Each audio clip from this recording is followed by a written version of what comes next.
Hello everyone, this is MTR, and this is another MTR Fab video.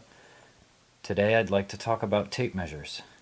It's something that every DIY person should have, needs in some way or another as a measuring tool.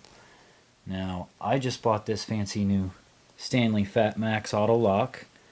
It's a 16 footer, and I bought it at Home Depot for the amazing, incredible low dollar amount of $21.97. There it is on the receipt. You can see when I bought it. Seems like a lot of money, but I'll tell you what drove me here, and I will tell you that I noticed on the shelves in the Home Depot that I was in that there was a severe hole in the inventory in one spot, and it was where the Stanley Fat Maxes were.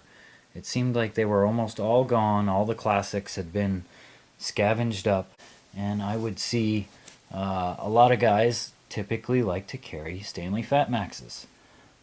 Forever I've had 16 foot, there's a 25 foot, there's another 16 foot Husky, there's a 6 foot Milwaukee, and there's another 6 foot Husky. These are all the tape measures I have that I kind of just collected real quick, that I could find off the cuff. This was my go-to for a long time. I'll tell you, when I was shopping for this, I was looking for another experience like this, because this Husky, one downside to the Husky is the metric scale on there. It's unnecessary. I don't really need it. I've used it occasionally for converting things, but other than that, the thing I do like about this blade is, one, its gauge thickness is nice. It's nice and heavy. And two, it has numbers on the back. It's the only tape measure that I have that has numbers on the back. I like that feature, but there are some things about this tape measure that I decided I was going to try to not buy again. And one of them is this magnetic head feature. I do like it, and in the right world I think it's great. But in everyday stuff it's kind of obnoxious. It catches on stuff, it sticks to stuff that you don't want it to stick to. So unless you're looking to stick it to metal, don't buy one with a mag head. That's my suggestion. You can see the teeth on this one. Why I have all these out is that some of them have different features, and this is one of the features I wanted to show you. It's serrated, and it has magnets, and it has clips that extend beyond the edges of the blade. That's a feature. It has this clip on the backside so you can use the scale, and it has serrated teeth so you can actually use this to drag and mark on walls and stuff and wood. So there's some of the features of that blade, which are different than, say, this blade, which has this slot in it. And some of you know what that's for. And that's for, it's a nail hook. If you take this out, and you were to slide it in like that on a smaller nail, this tape measure is obviously not designed for large framing nails like this, but you'd stick it in the slot like that. And as a one-man show, you might need to do that to get a good measurement for a long run. So here's another application of, you know, meters on one side and inches on the other. I don't really like that configuration. I prefer just a straight tape measure like this. And it's all personal preference. I mean, some people may have a use for that. I don't, and so I'm looking to buy a tape measure that doesn't have that. And if you look at this new Fat Max, it's just standard numbers throughout. This has a nice auto lock feature. I do like it. They did improve this. So one of the downsides to the original Fat Max that I have is this big stupid hook end. Some people like this thing. I don't, because again, it has the same negatives that the mags do. It's big, it gets hung up on some stuff. It's nice when you need it, but I don't typically need that. So if you look at the new Stanley, it has this small hook, but it also has this hook in the package, which we'll take out here in a minute, that has all those features that I just showed you, that you can kind of add onto the end of this. So I had a friend of mine who was actually asking jokingly about, whether this was supposed to be as loose as it is or not. And this is the brand new tape measure, you can see. And the answer is yes, it's supposed to be like that. And the reasoning is when you measure something on the inside of the hook, you need this to move to get a proper measurement to the end of the tape measure. And when you push this up against the wall, you want that hook to collapse so this can be added to the measurement and not affect it. So that's the purpose of this movement. And yes, the tape measure can wear out and give inaccurate readings by getting sloppy in this area. So that's kind of the one of the ways tape measures wear. The other way they wear is the coating will wear off. They'll become unreadable. So there's a laminate coating on top of these that makes them nice and shiny, as you can see when they're new. This Husky over here looks a little bit more dull. Let's see. Make sure it's the Husky. As you can see, it's got some weld spatter marks. The edges of it are kind of chewed up and rolled. It's a little scary on the edges of your finger because there's some spots where it's been nicked or folded over. As they age, this stuff gets kind of worse and worse, and they get rougher and rougher to handle. And so, it was time to put a new one in the fleet. And these Huskies have been around for a little bit. They're pretty durable. But one of the other things I want to talk about is, if you see, I have one long tape measure, and it's a 25 footer. And it's the only 25 footer I have because I don't have a lot of use for a 25 footer. So again, my recommendation is kind of think about what you're going to be doing with it.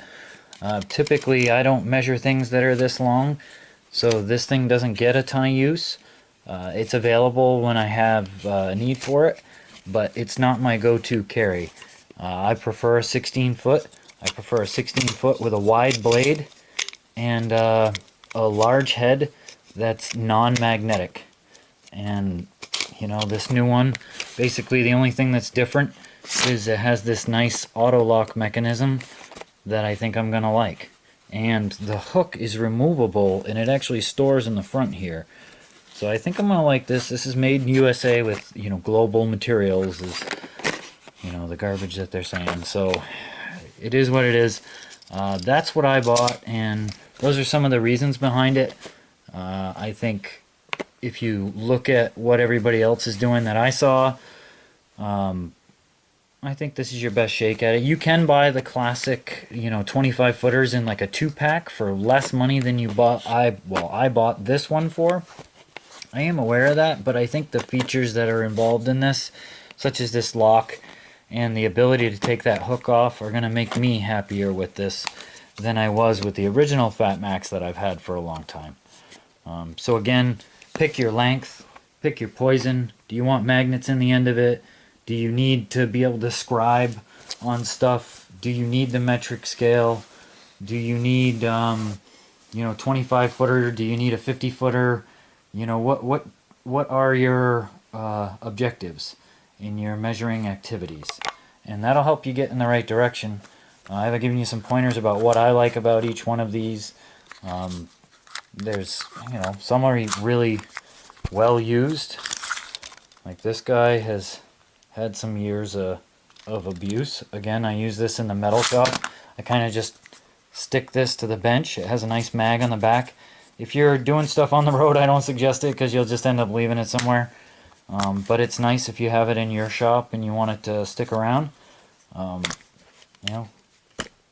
I tend to stick with little 6-footers when I'm working at a bench. And when I walk away from the bench, I'll go to a 16-footer. And usually the Stanley Fat Maxes get more standout than, say, something generic like these Huskies. I was looking on the rack, and Milwaukee was making a solution that had, the 14 feet of standout, just like this Stanley Fat Max.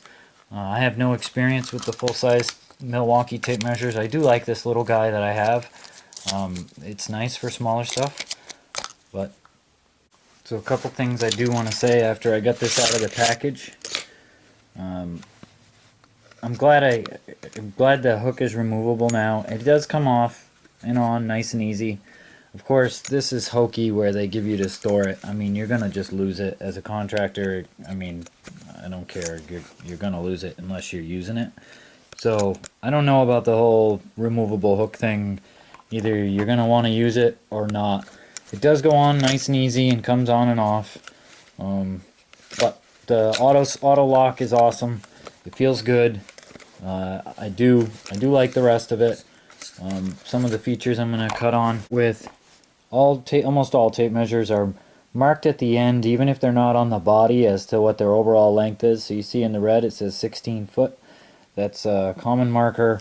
If you see these black numbers are on pretty much every tape measure, black markers are foot markers. The other thing that this rule has that some tape measures have is the inch counter after every foot indicator. So every foot you have this little red inch counter. So now this would be 2'3" is 27 inches. You're gonna have red numbers, which are stud markers, which are 16 inches on centers, right? So this is gonna go out. Then you have another black marker, a 24.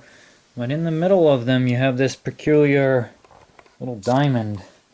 I guess this is 19 3/16, and you'll see these up the length of the tape measure every 19 3/16. I guess this is for timber framers or something. I really don't know much about it, but it's a curious little thing that, for those that need to know, go look about it. The other thing about tape measures that's interesting is if you see on the back of them, this one says 3 inches. And the width of this body is 3 inches, so you can actually measure right up to a wall and add 3 inches to whatever you read, and you'll get an accurate measurement. Trying to think of the other things we've talked about. Nail hook. This one actually fits that nail beautifully. I'll show you that. And you get the space there for it. I'll roll it on its side so you can see. Yeah. So overall, I think I'm going to be happy with this. Yeah. I'll let you guys know if I'm not. That's my input. If you're looking to buy a tape measure, I think it's a great gift option during the holiday season. It's something easy. As you saw, I bought one, a decent one, which I would say isn't the best of the best, but it's mid-grade, and it was $22. It's a good gift, and it's something easy to buy. And if you're buying one for yourself, just think about what you're measuring. You don't need to carry around a 25-footer if you're going to measure 6 feet and under all day. So think about it. Buy what makes sense for you. This is my opinion. Thanks for watching, guys. Please like, comment, and subscribe. And we'll see you on the next video.